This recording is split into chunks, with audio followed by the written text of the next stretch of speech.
पुण्यामधल्या pump चालकांना petrol डिझेलचा पुरवठा कमी करण्यात आलेला आहे। दिवसाला एकच टँकर आणि पुरवठा साखळीवर त्याचा एकूणच परिणाम झालेला आहे। पुण्यातल्या पंप चालकांना पेट्रोल डिझेलचा पुरवठा कमी करण्यात आलेला आहे, त्यामुळे पुरवठा साखळीवर त्याचा परिणाम झालेला आहे। पुण्यातील पेट्रोल पंप चालकांना इंधनाचा पुरवठा कमी प्रमाणात होतोय।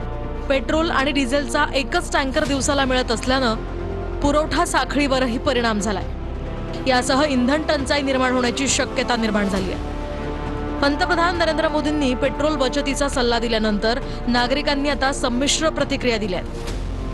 आवश्यकता तेवढे तो वापरायला लागेल, बाकी जेवढे शक्यता जे टाळता येईल तेवढं करायचं आपण। लोकांचं कसं काय भागत, लोकांचं कसं होईल, मोदींना असं बोलायला नाही पाहिजे।